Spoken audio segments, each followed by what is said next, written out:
I know what I feel. Tiny little thing.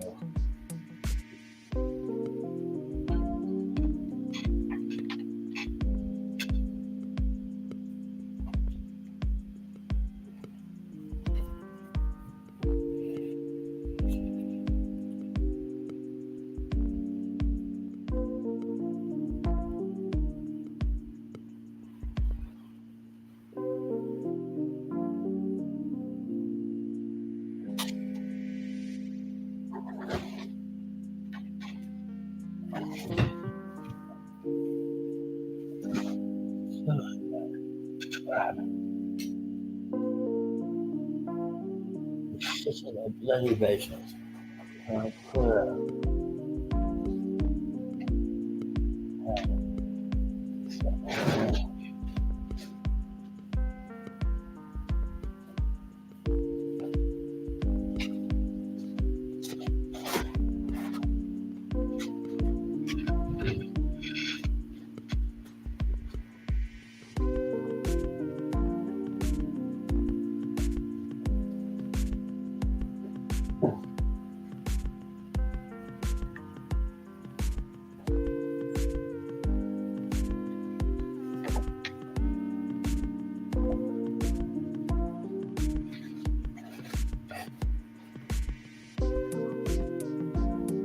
Ah.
Lewis in the Black Horse pub.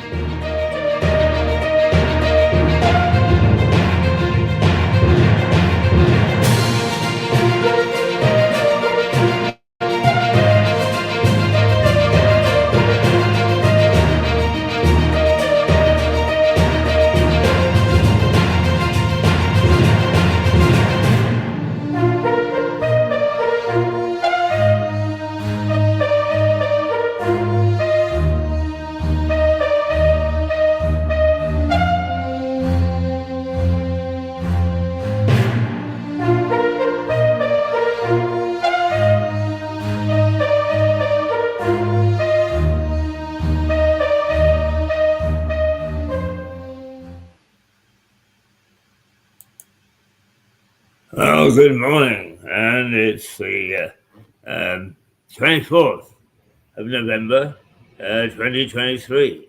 It is 4 minutes past 8, and with my sticky fingers on a Friday morning, Richard Barton will be with us shortly, but because I managed to click the wrong thing, or we're waiting, he'll be a few minutes late, but he will be here, I assure you, and to talk further about Napoleon. For the moment, let us just bring you up to date with the weather, shall we? Why not? The weather is Lewis, and it's actually not bad. It's only going to be 9 degrees this morning, though, which is a bit cool, and the sunny intervals and a moderate breeze all through the day. But at 2 o'clock this afternoon, it's going to start dropping 8 and 7 and 6. And this evening, we shall go down to as low as -1. But tomorrow is going to be a cold day. It's going to be 6 degrees, but it will be sunny. And no sign of rain, you'll be happy to hear, and with a moderate breeze.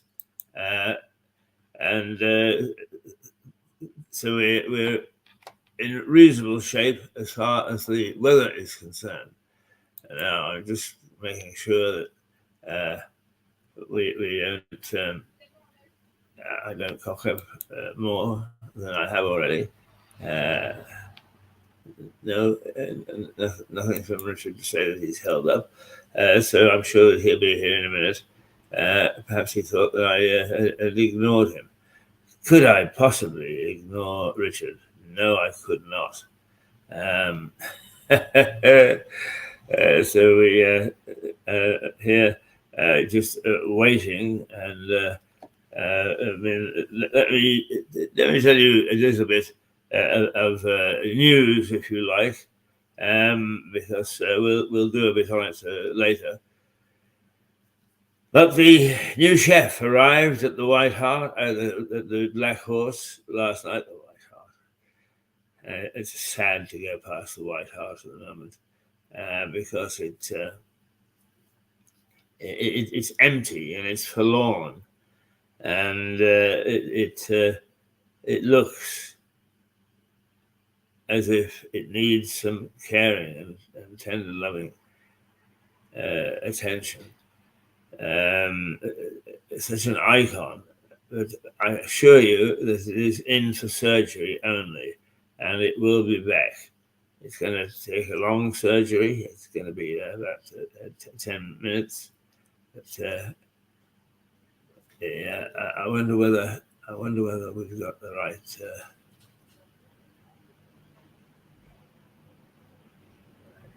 Link. I was so laid back this morning. I was so full of myself, having got everything in order, that as usual, when you do that, I ignored one of the basics. Let's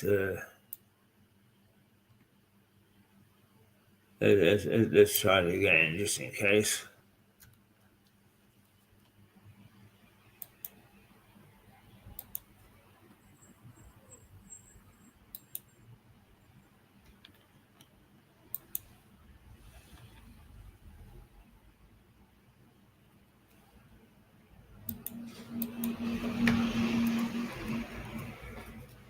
Sorry to have seen me doing this. But, there we go. That's that sort of television. And here I am. Well, I was never away from you, I suppose. But, on my screen, I can see one or two things, and I was looking at the email just to mention. Good morning. Is that Ada? Yeah. Hi, Ada. Ada's here. All is well. All is well.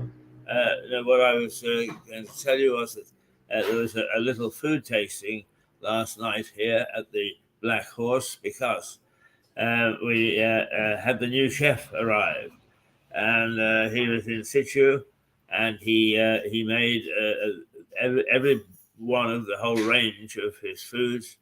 I was terribly tired, so perhaps didn't appreciate them quite as much, but I had a taste of the burger. I had a taste of the chips were particularly good. I had a taste of the curry. Now, I am not a curry advocate, and Declan, the boss, tasted it and said it just needed a little something extra, so they'll be looking into that today. But the hamburgers, which go under the name of Longhorn, were particularly good. And so a couple of the other things, but do come along now. You can come along, and you can get a taste of this food yourself, and a very good food it is, and a very good pub it is. The Black Horse it is a pub, and if you don't feel at home, now is the time to feed it.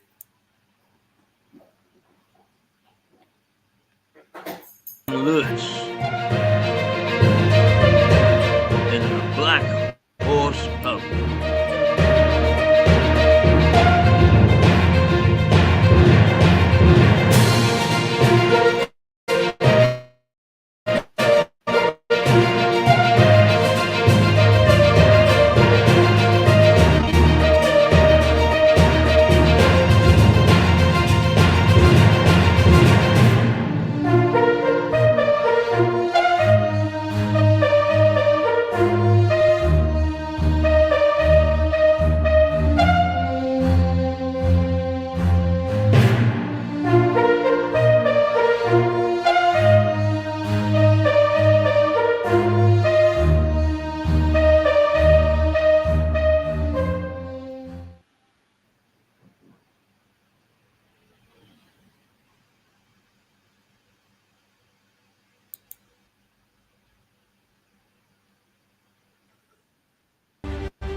Morning, Keith. Yes. One B and an acolyte. Good morning, Richard. How are you? I'm sorry it took so long to get round to you. No, at all. I thought you'd left me for another woman, I confess, Keith. But, no, never. I can never do without that beard. No. If you look behind me, you can see some very poor electrical work that needs to be plastered over. But next to it, may I say, for what it's worth, is a painting of my dog that I had before Jed. He was called Max. He was a Cairn Terrier. He was a little bugger.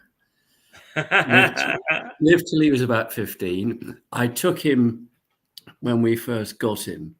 Mrs. B insisted I took him up to the mauling centre for dog obedience classes. And I've probably told you this, he was the one dog who failed after 10 weeks.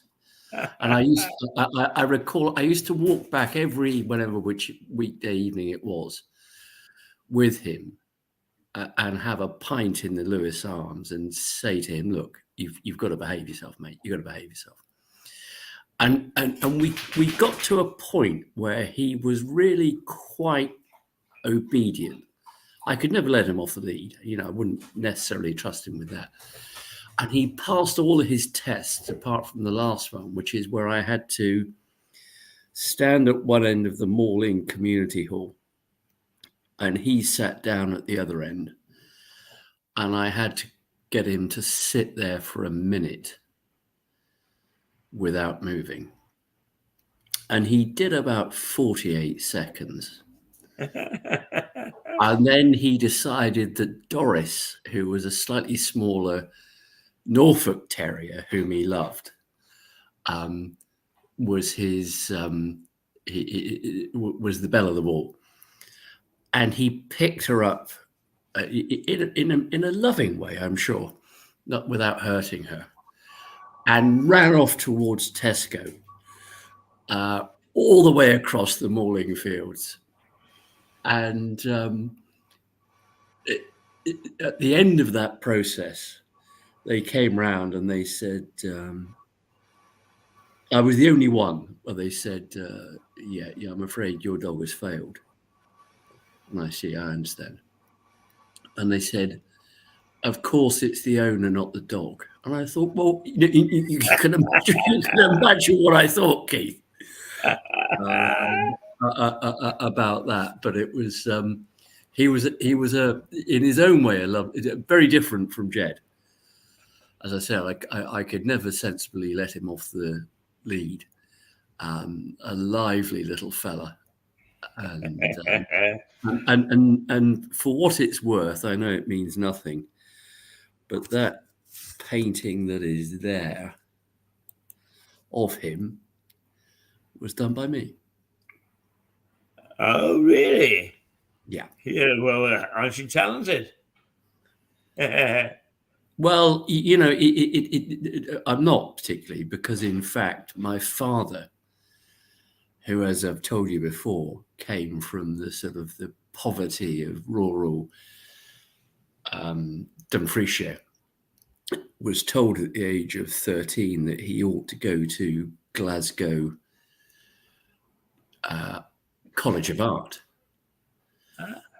And it was simply, this was before the war, this was simply impossible. His parents couldn't countenance it. By the age of 14, he was working on a bloody farm. Yeah. But he was a very talented artist, much more talented than I could ever be.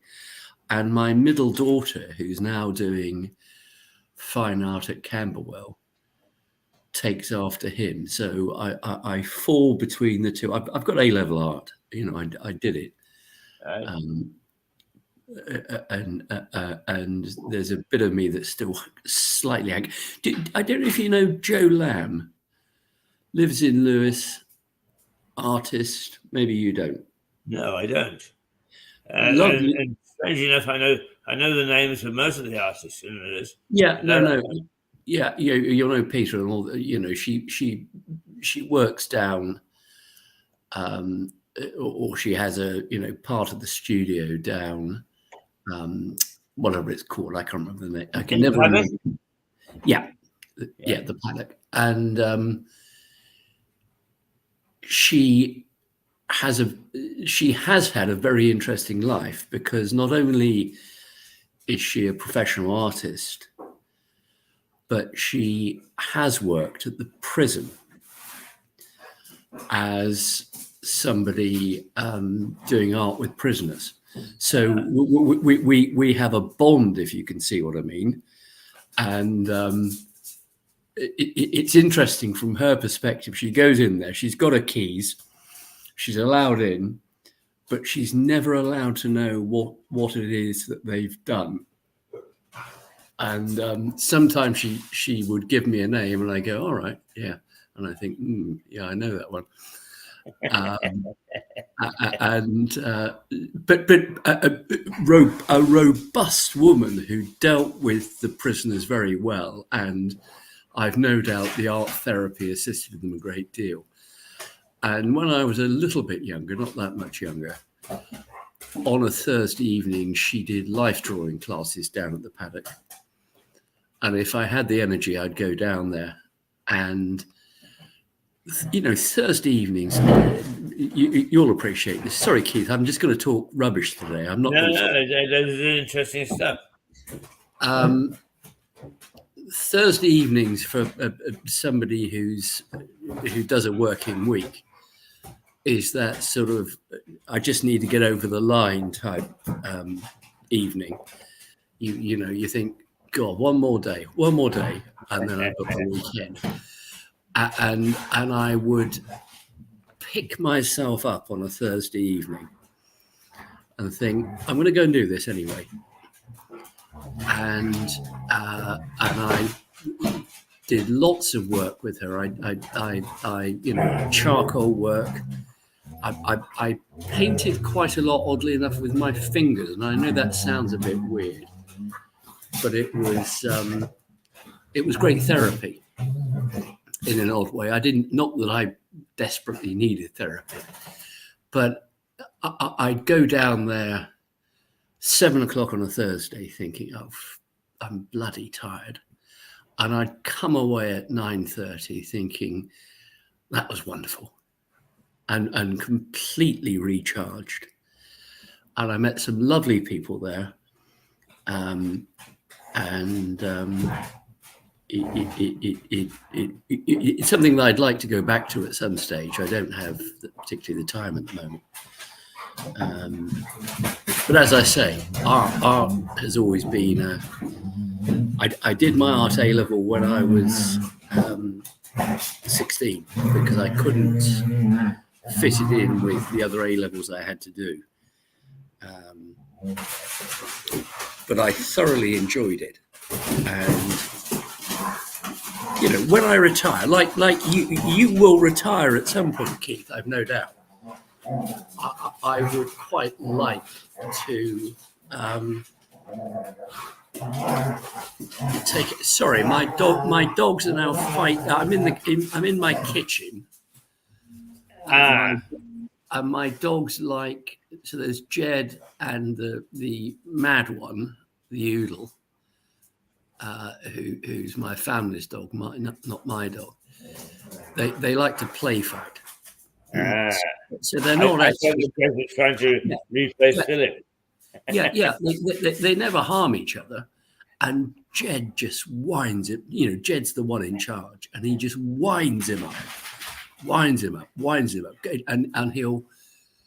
And what he's looking for at the moment, he's looking for one of Rowley, who's the other dog's toys, and he wants to run out in the garden and then hide it, so that Rowley can't find it because he's and that's him just jumping through into the other room. He loves doing that. Anyway, Keith, I was going to talk about Napoleon. Yes. And I thought about that quite a bit. And I thought the second half of Napoleon's career, which is where we were coming to, so Elba, 100 Days, Waterloo, St. Helena, a lot of that was met with the failure of Marshal Michel Ney, N-E-Y, who was the general who effectively ran the Battle of Waterloo because Napoleon wasn't very well, and who, in fact, between Napoleon's original exile and his return, Ney became a royalist. And then when Napoleon came back, he did this sort of grovelly thing of saying, I'm so sorry, I'm so sorry. And he was a big, slightly rotund, red-haired man who was a failure. And I thought, I can't talk about Napoleon's second half of his career without my own big, ginger-haired, rotund failure being 2B. And I've told him that I'm not going to talk about. And also, you know, he's aware of the topic anyway. So in quite an enthusiastic way. So I thought we'd just hold off on that, if that's okay. And you and I will just talk English because we can. Yes, indeed. I think that's not a bad idea. Not least of which is he won't hit us both over the head when he gets back. Yeah, and you know, and I know he's sorry that he can't be here because she who must be obeyed, who is the most patient woman in the world, Mrs. Meredith, needs him this morning, and how she tolerates him, I don't begin to understand. But you know, I've sent her through details of a range of divorce lawyers, but she seems fixed on him. It's almost an obsession. Now, Keith, when I came into the link, I heard you talking about your free meal yesterday. I think that's the way I'm going to call it. It's your free meal that you had, isn't it? I guess. Because I had two meals yesterday, and one I had with a gorgeous lady, quite beautiful lady, whom you know. Is that the dark-haired barmaid? No. All right. It's no. It's the fair-haired. Oh, thank you, lady. I just had my coffee delivered. It's the fair-haired lady who looked after us so well. Of course. Yeah. And so you know, what was your meal? And I know you've already told. The meal. I don't have the menu in front of me, but I sampled the two burgers, which are going to be on the bill of fare here. I looked at the fish and chips and just tasted the chips, simply because I was getting very full at that time. But I started off with a curry, and I'm not. Oh, that's the menu. Yeah. Oh, thanks, Ada. Ada's brought the menu. Hold it, Keith. How many? You know, I remember reading. I used to read a book to my children called 12 Dinners Sid or whatever it was, about a cat that would walk to every house along the road and get their food there. It does sound to me. How many meals did you have yesterday? 3. I tried to have a 4th when I got home, but it was so exhausted I just fell asleep before I could get my teeth into it. Well, that's probably for the best. Otherwise, you would have exploded, and none of us would want that. So I assume, seeing as you're now sponsored by them, that you would recommend the food at the Black Horse. I would indeed. In fact, I've always I swear by the Sunday lunch, as you know. I know. I come here every Sunday for my lunch, and I've missed that with the kitchen being closed for a couple of weeks. Yeah. So the first thing that I did the other day, when it was confirmed that they would be open on Thursday, yesterday, is I booked my Sunday lunch. So I know that I'm going to come. Is it right that you have a children's lunch? Yes. And you dress up. You dress up as the woman from the Crankies in order to achieve that. No, it's not. So it's cheaper. It's because I'm now a little over 35. Is because as you get older, your capacity to eat huge meals diminishes, and so I actually picked up on this when I was in Battle on one occasion. There is a lovely pub, not quite as good as this one, but almost, opposite the gates, the Abbey Gates. Oh, right, yeah. and there's a really great old-fashioned London-type landlord there who joshes with all his regulars and so on. And he showed me the menu, and it had got on it seniors. And I said, aha, that's for me. I'll have the seniors. And indeed, it was almost the same size as the child's. So I noticed at the Black Horse that they had a child's menu.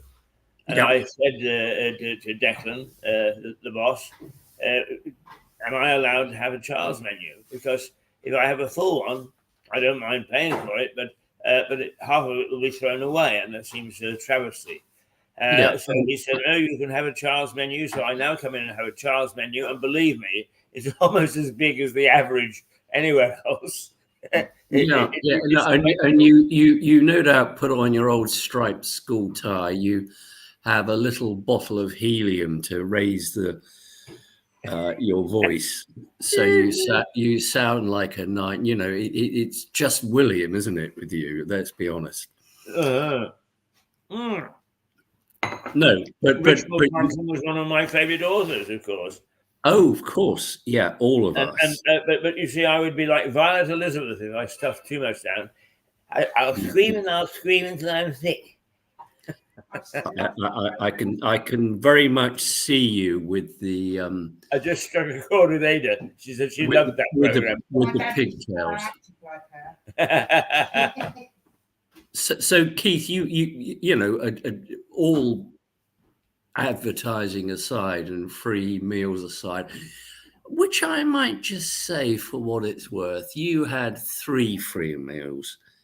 How many free meals did I have from my local yesterday? Let me think about it. That will be 0. Oh dear. No, I'm not complaining. I'm not complaining. No, I mean, I'm sure that Declan will rectify that. No. I don't want. I don't need charity. Clearly unlike some, Keith. If I may say. You see, actually, I mean, if you could actually see me full on, you would see that I was full of charity. I wear charity clothes. You're full of his food as well, by the sounds of it. Well, I don't believe in half measures. If you're going to be a charity, I know you don't. I know you don't. Yeah, Keith. So you would endorse the Black Horse as a place, not simply to go and. It's always been a great pub for a drink, and they've had this lacuna with the chef gone, new chef. But you would endorse it as a place to eat as well. Yes, I would. I mean, I actually am not very, very good at pub food, except for the Sunday roast. I'm not a burger man, and I'm not a curry man. The fish and chips I rather like in pubs because they do a healthy portion, and it's very good. But there were a couple of things that I tried. I tried a burger called the short rib. And I'm intrigued by it because it's 2 smashed patties, slow cooked short rib, American cheese, and chimichurri, whatever chimichurri is. But it was good. It was excellent. And the chips are not those skinny, stringy things. They're nice, good, chunky chips. Proper chips. I'm just surprised to hear from you, Keith. You're a man of the world. You've travelled far more than I ever will in my lifetime. You know, I think I've been to Hastings. That's about as far as I've ever been. Well, you and I will actually then go up to the next one up, the one where the French took over for a while. Well, we can do that. I tell you what I'll do, Keith. I'll take you to Scotland. I'll speak Scots Gaelic and right, and tell them all that he's a Sassenach. You've got to be careful. But I'm just intrigued by your comment there in passing, given you're such a well-travelled man of just over 35 years of age, that you're not a curry fan. No. And as a matter of fact, in the time that I spent in India, Yep.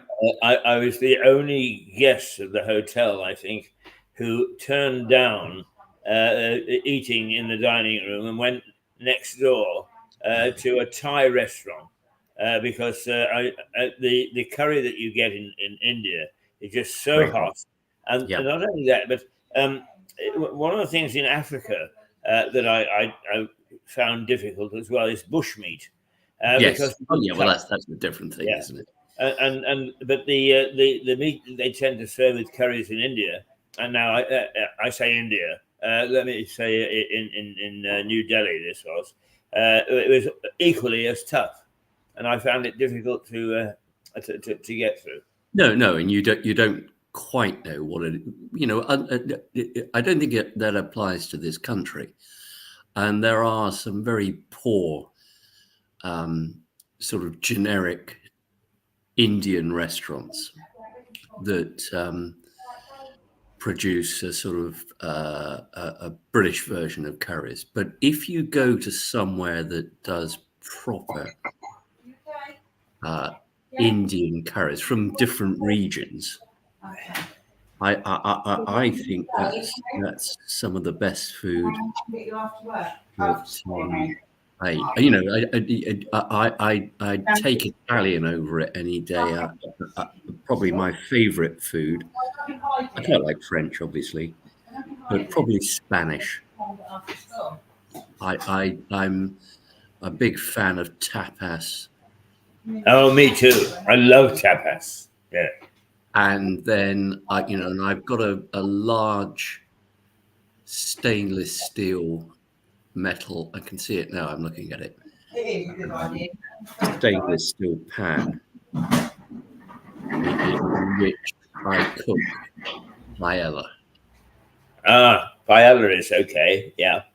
Well, it's more than okay as far as and I can only really justify cooking it when the whole family are home. Yes, But they all like it. But my favorite food actually is a true Chinese food. Oh yeah.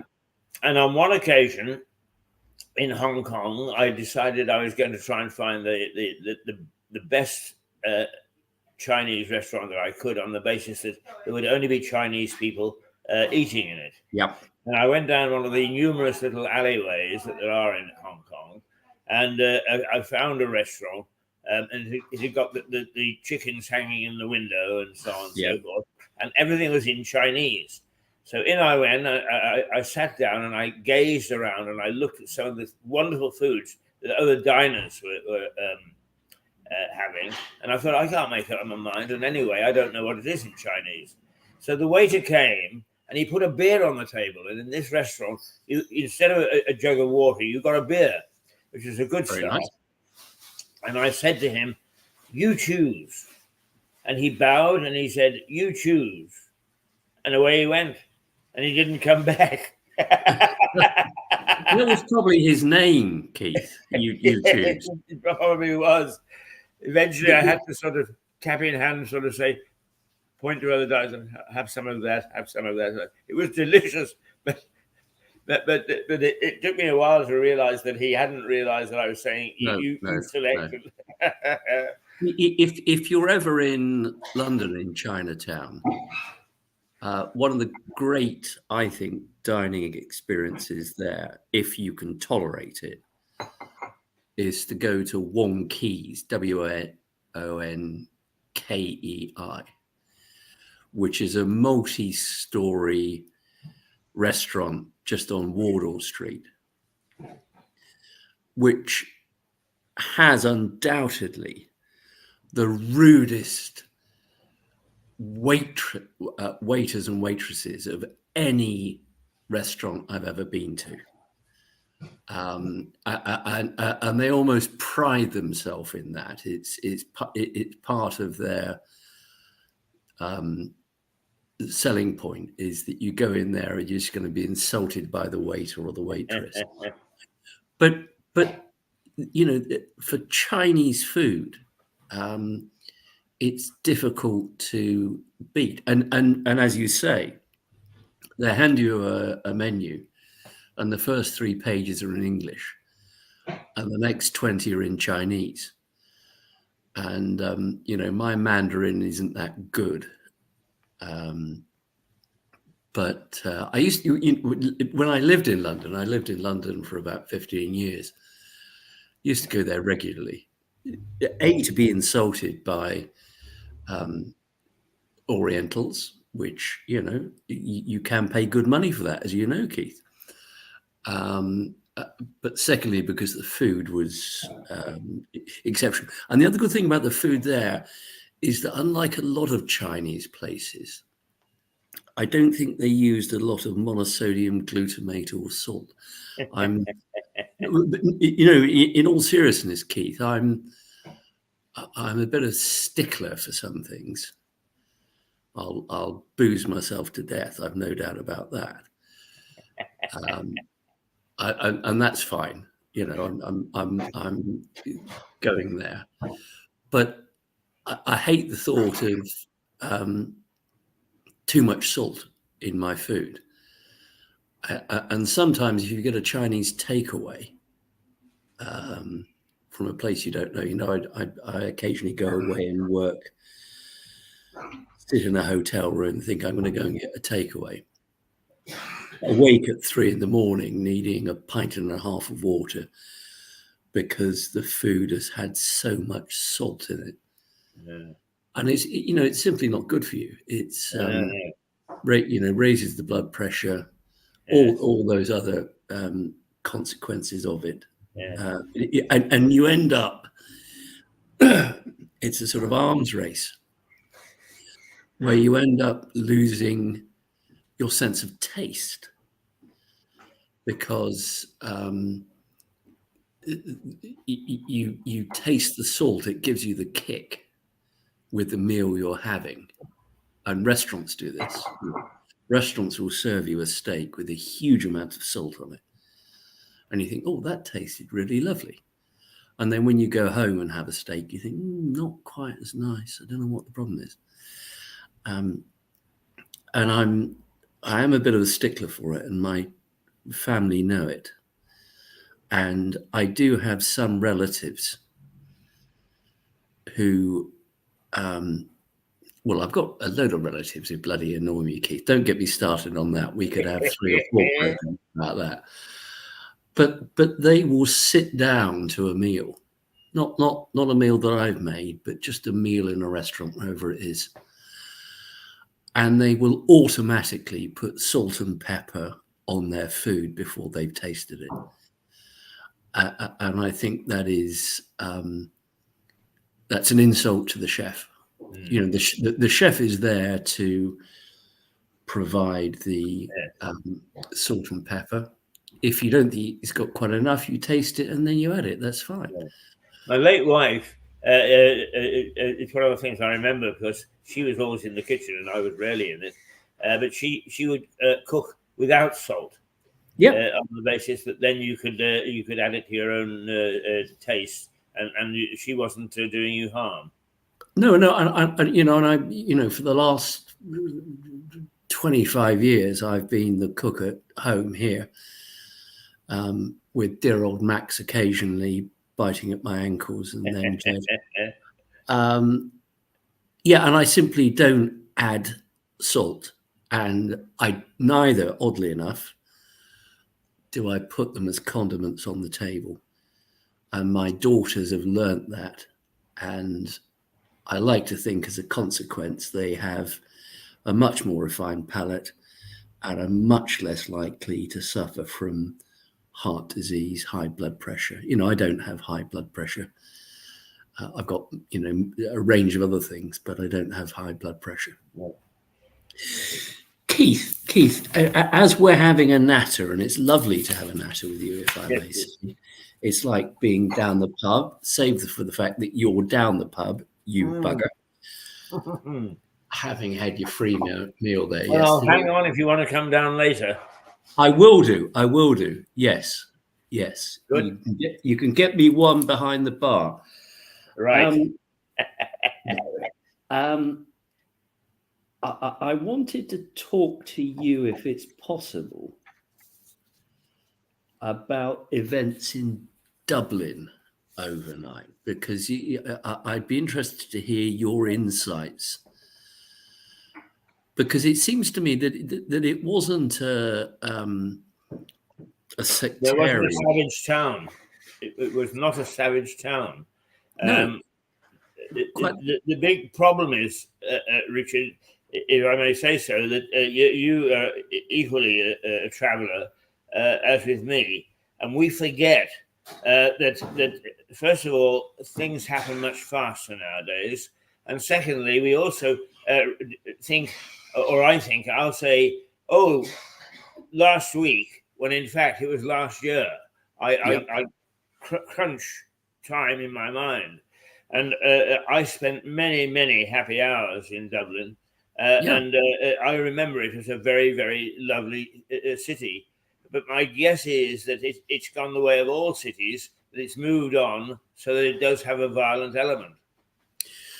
Well, I have family who live in Wicklow, just south of Dublin, and so I've got at least one, or if not two nephews, I think, who live in Dublin itself now.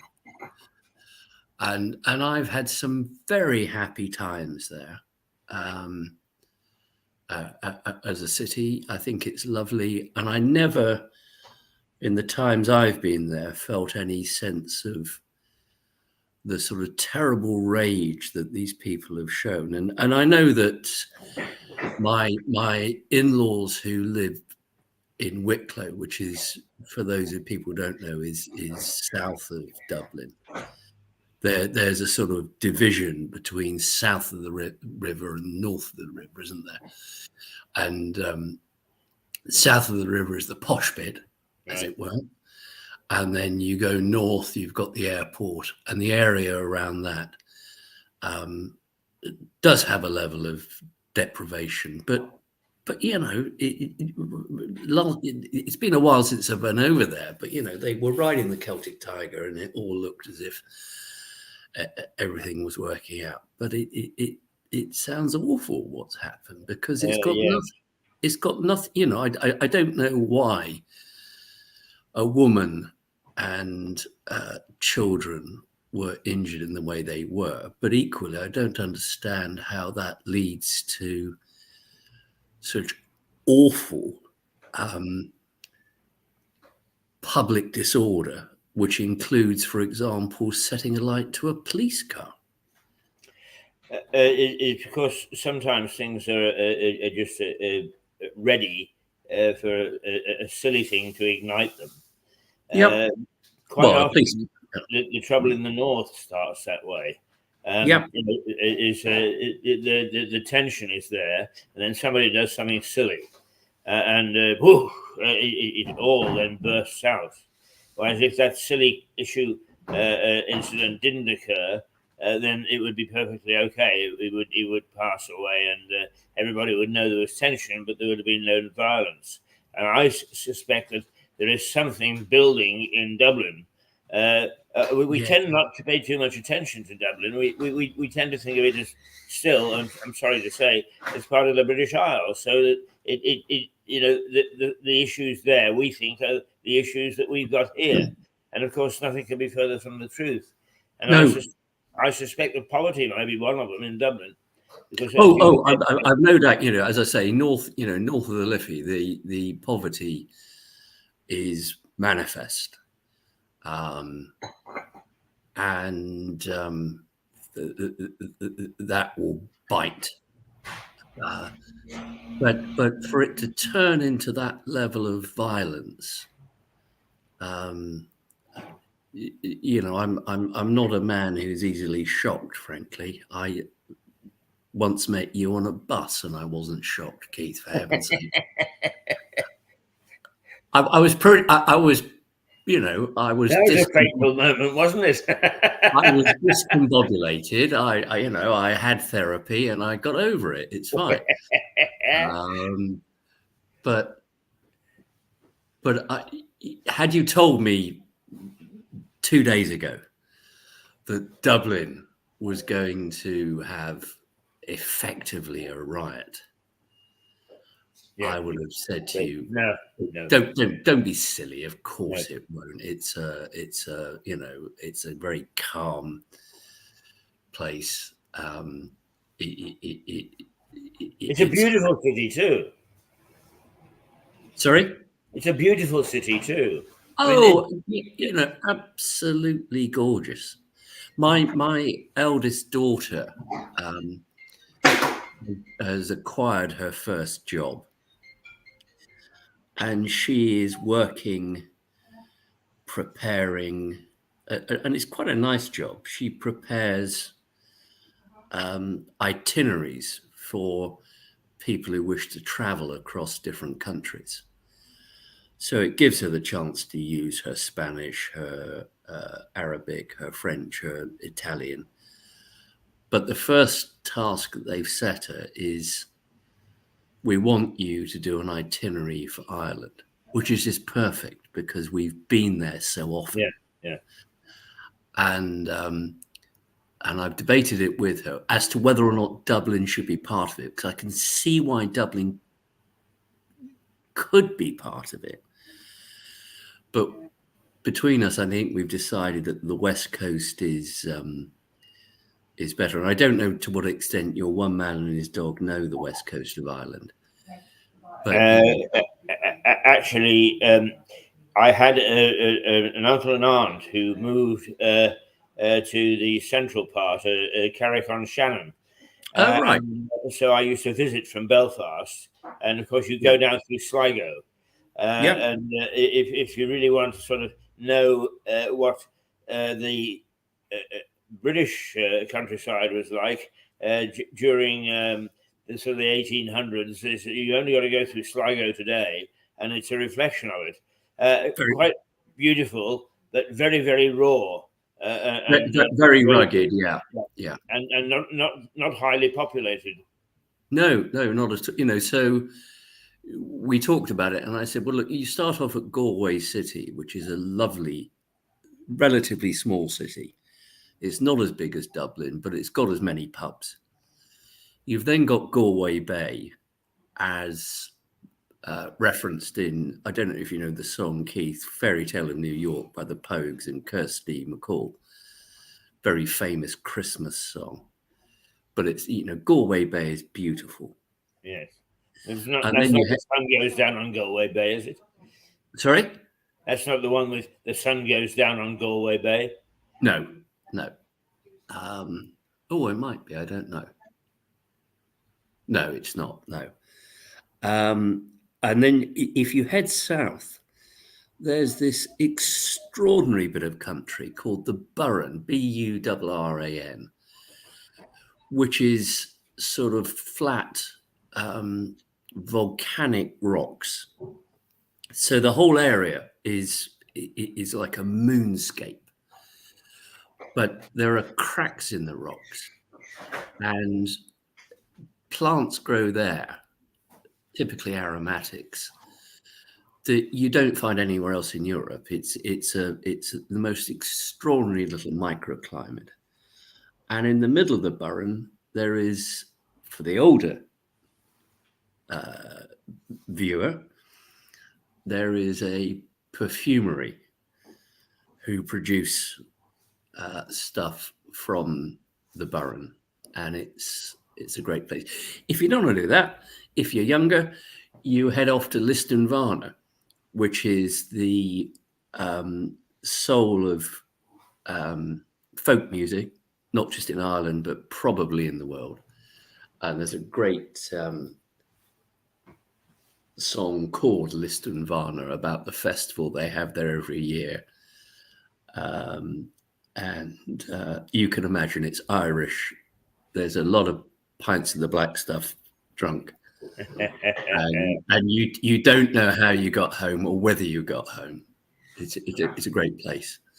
And then further down, there are a couple of beautiful beaches. There's Lahinch, which is a great surfing beach.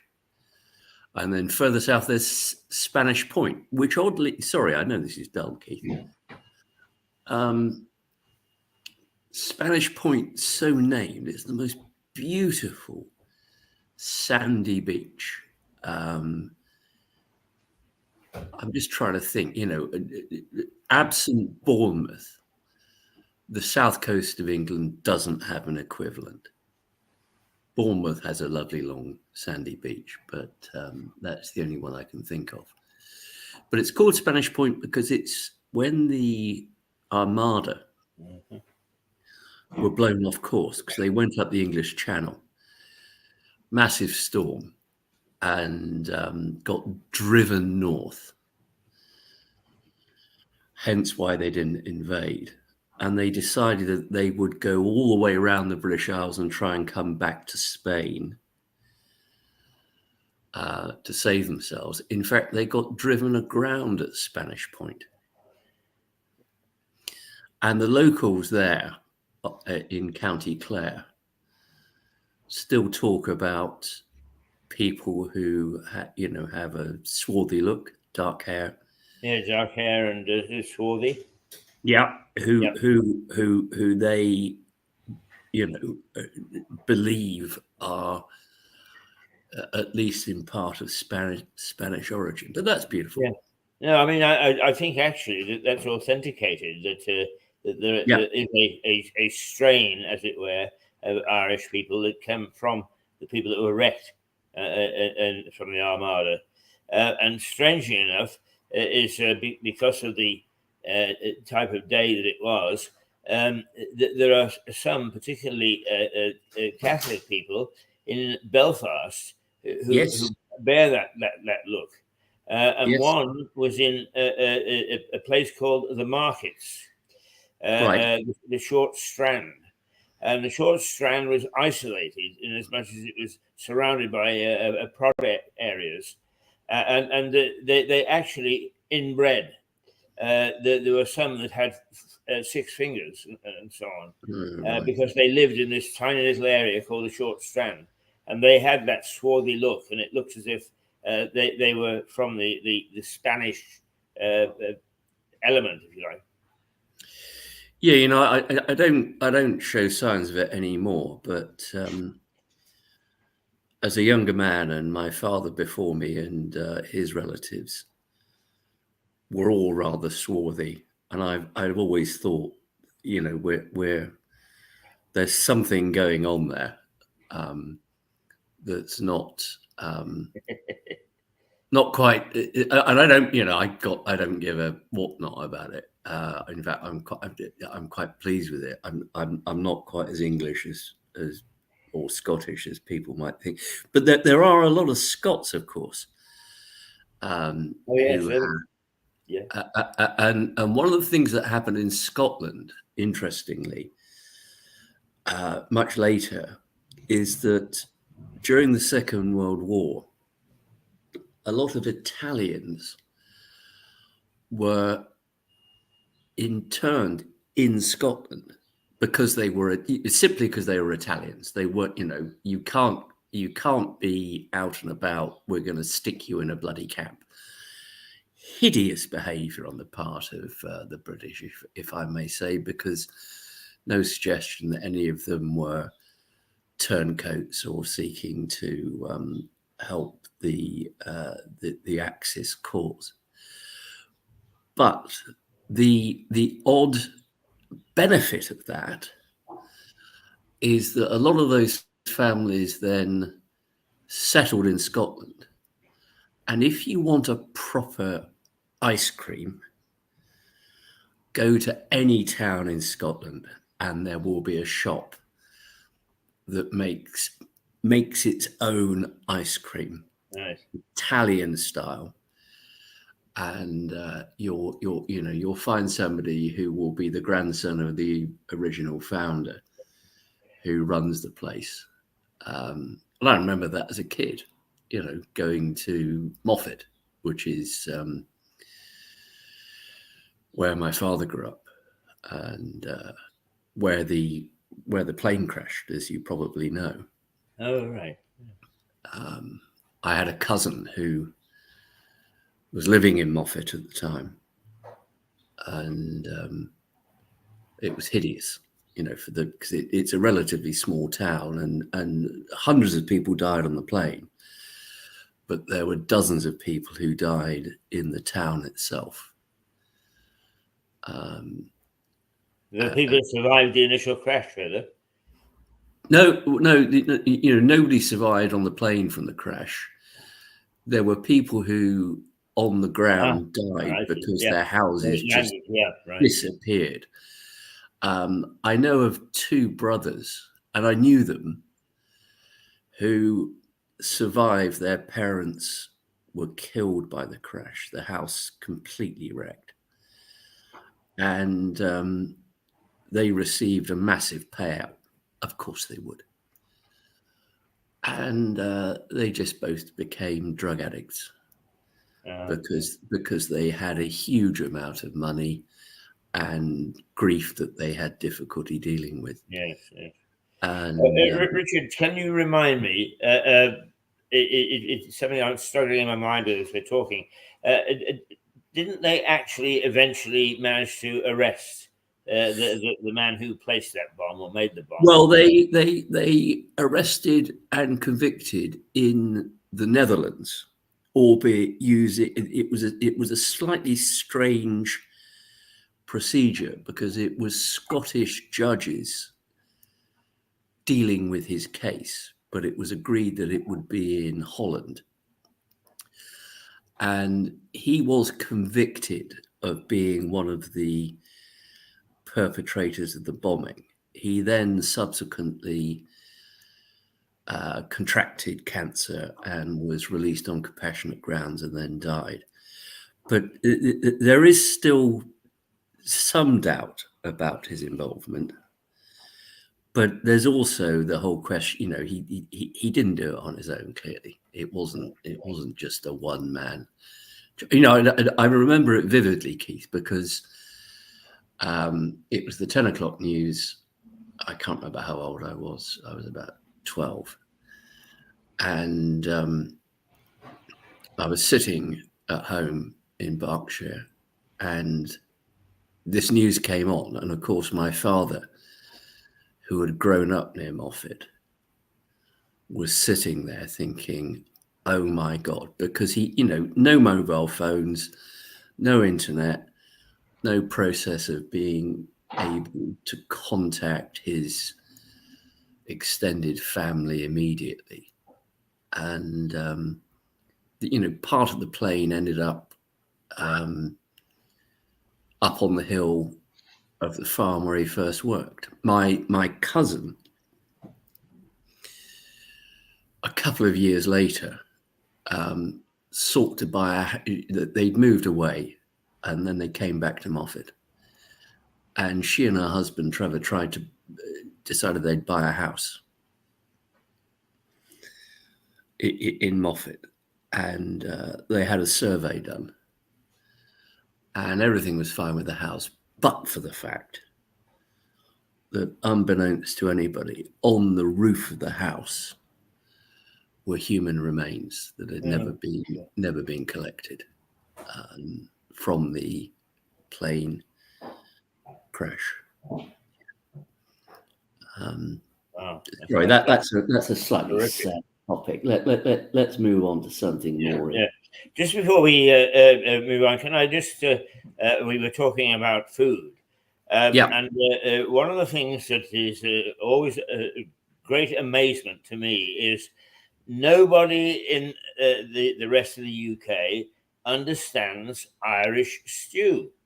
No, you see Irish stew on 1,000 menus, even though very good restaurants. It is not Irish stew.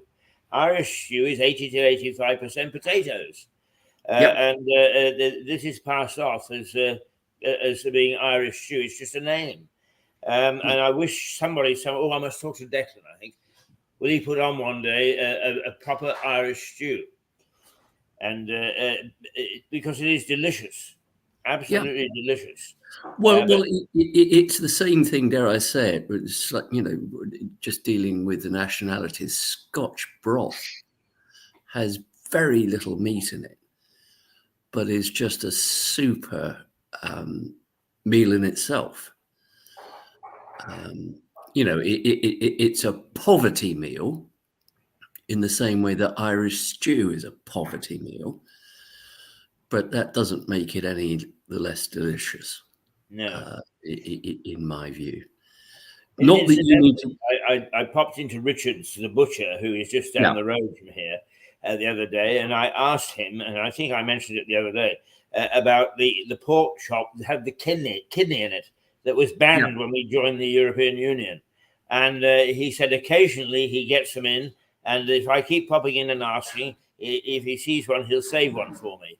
But in case people don't know what I'm talking about, is you could get prior to 1970 something or whatever, you could get a pork chop, and it was cut so the kidney was in it, and it was the most delicious combination. I always, from Pete, when I get a chance, and my children won't eat it, but my Mrs. B will. I will buy lamb's kidneys because I and there's a whole range of ways that you can do those, but do them with some little potatoes, a nice mixed salad, balsamic vinegar, olive oil. Oh, love one. Thanks. Yeah. And the other thing that I do like that people are often slightly put off by is I like lamb's liver. Yes. So, a very briefly, literally flash seared slice of lamb's liver, and in the same way that you are able to plug the Black Horse where you get all your bloody free food, you bugger. I do like going to Pete because I'll say, look, got any lamb's liver? And he will literally bring out, and a lamb's liver is actually quite big. And he will bring out this lump of meat. Sorry for the vegans. And he'll say, how thick? And he will cut. And I'll say, that you want it, yeah. Yeah. In the same way that if you go to Pete, you do pay a bit more there. There's no question about that, but it's worth it. It's good meat, isn't it? Yes. Thank you. Well, if you go in there and say, and this is the real luxury treat that occasionally I can afford. I'll go in there and I'll say, I'll have 2 fillet steaks. And they don't come in a plastic packet. He goes and gets a fillet, which is about 1.5 feet long when it starts. And he personally has butchered that down from an animal that's been brought to his shop. And again, he'll just say, how thick? And he's always very funny. He says, do you want a man's one and a woman's one? In other words, a slightly thicker one for me than and I say, no. She won't tolerate that. It's got to. And a good fillet steak. And again, you shouldn't overcook it. It needs to be fairly raw towards the center. Yeah. It needs to be seared both sides. Yeah. Now, my wife, before we leave liver, being Canadian, used to favor what she would call baby beef. She would like baby beef liver. In fact, it's calf's liver. Yeah. And which has fallen out of favor in much of the world because it's the same as veal. Many nations can't stomach the thought of killing a young animal. No. That's why, in the war, and when I was very little, I remember my grandmother cooking a veal roast for Sunday lunch, but you can't get a veal roast anymore, or it's very difficult because of this anathema. Well, I've forgotten that word. Anathema about actually killing a calf. Yeah, and the other thing is, if you are to ask the same people, and I don't know if you're ever up at 5:45 in the morning, Keith. I certainly am, and you listen to Farming Today. Average I'm not life. listening to Farming Today, by the way, because I'm passing your window when you're listening to Farming Today. Yeah. Well, and I hear this sort of Zoom going past, and I think, oh my God, and my neighbours screaming and jumping out of the way. But the average broiler chicken, so not an egg laying chicken, a chicken that's going to be eaten, has a life of about 6 weeks. That's all. They breed them especially to grow quickly, because that helps. That you've got a turnover there. It's you've got a big chicken who within 2 months is available to go into the shop. So I'm a little bit squeamish about veal, I confess, not because it's young, but because of the circumstances in which it's kept. Yes. Well, we live on a farm in Northern Ireland, and we watch these things being bred. And I must say that going into a hen house, a chicken house, that's got 500 chickens in, and all running around, all going to be dealt with, within weeks. It's a bit difficult. Yeah.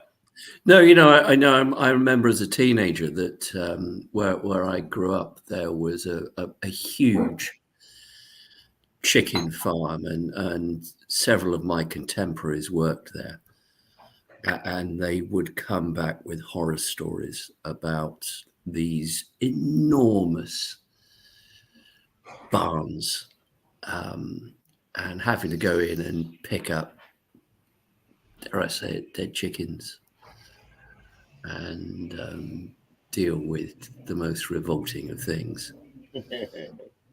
Incidentally, did I forget who I talked to, because I talked to a lot of people in the day, as you could imagine. Did I mention Brussels sprouts in Kosovo to you on the air the other day? No, you didn't. No, and it's a lovely song, Brussels sprouts in Kosovo, and I sing it every Christmas.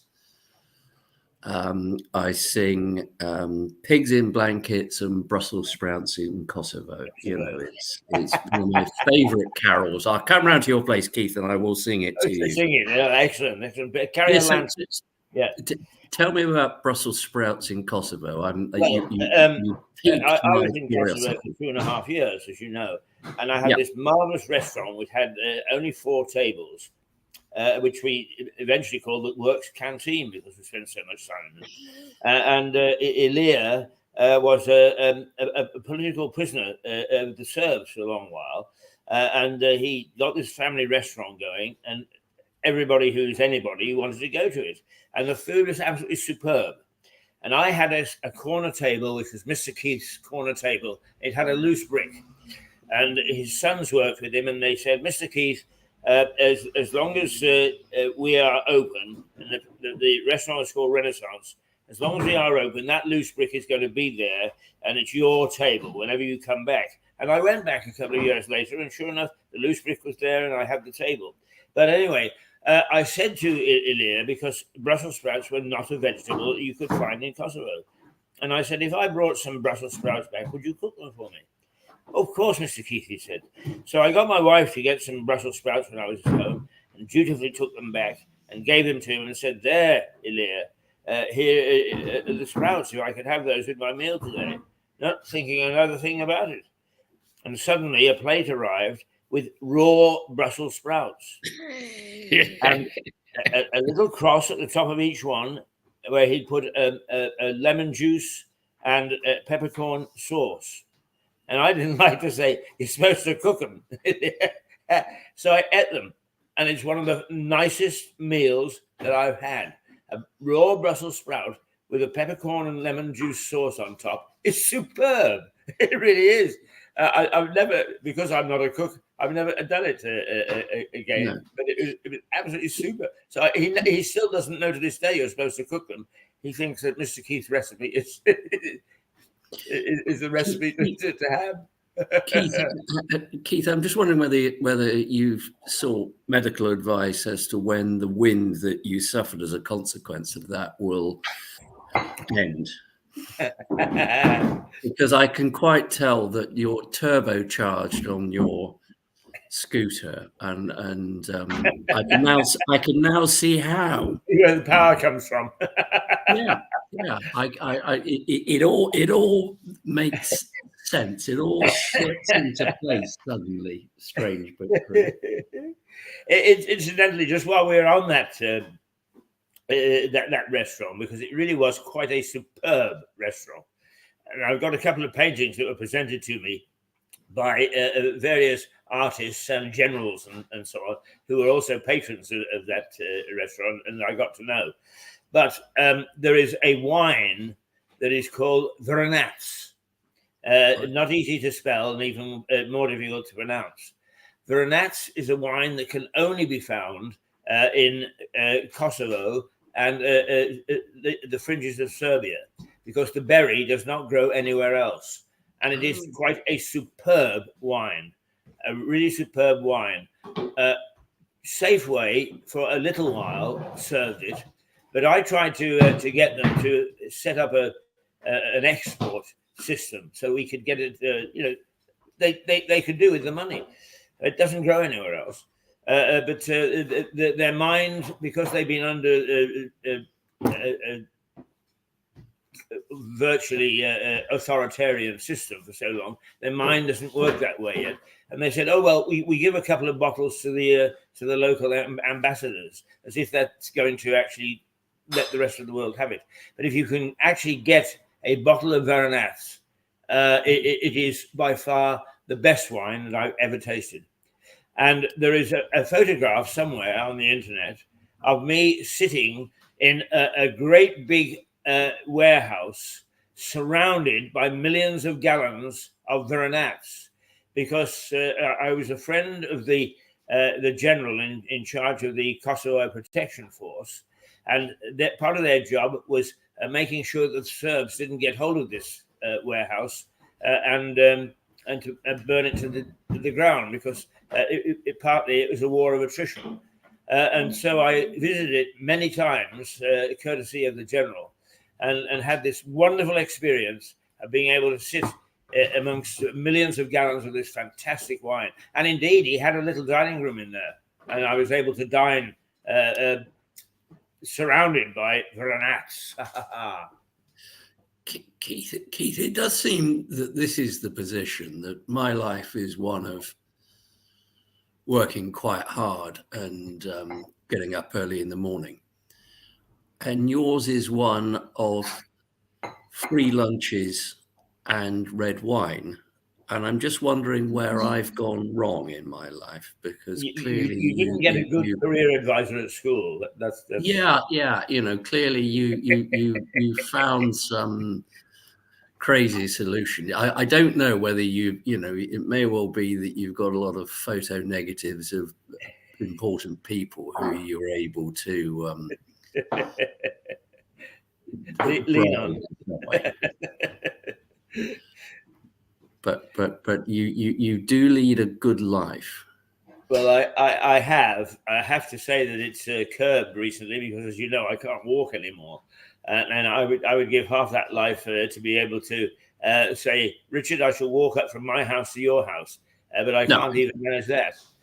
I need the Red Devil. No, I quite understand.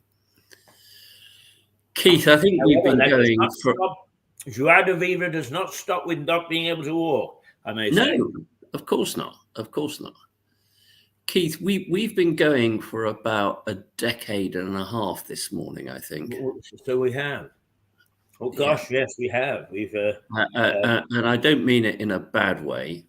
Well, I but found it fascinating, and I hope the no, viewers. it's very, just we just chewed the cud, and that was great. And, Yes, indeed. But you know how it is. A man of a certain age, the bladder calls. Aha. Yes. So I'm going to go and address that, and then I have no doubt, come midday, take a stroll. I should look forward to I actually drink here vin ordinaire, which is better than any named wine here in my view, and we'll look at it and we'll pretend it's Vernat's. Yeah, well, I know for a fact, Keith, that you drink it by the bloody pint, but I've checked the criminal law, and I think you are committing an offence, because you can in fact be drunk, or you can be committed an offence of being drunk in charge of a bicycle or a horse, indeed. Oh. No, that's true. Nobility scooters aren't covered, though. Well, no. I think any motorized vehicle would count. Ah. So I've got my eye on you. I tell you that, Right. mate. Well, actually, I was hoping that when I was nicked, it would be on a day that you were defending and not prosecuting. Keith, if you think I'm going to defend you, you know what the answer is. You simply couldn't afford me. I'll try bribing you with a case of Vernat's. Yeah, that will. Yeah, okay, that's all right then. That's fine. Yeah, that's fine.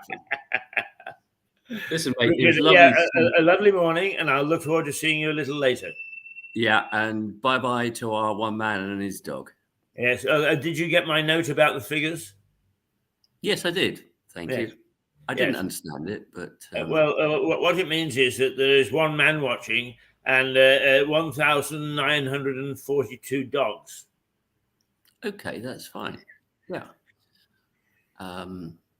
that sounds like a good proportion. Good breakdown.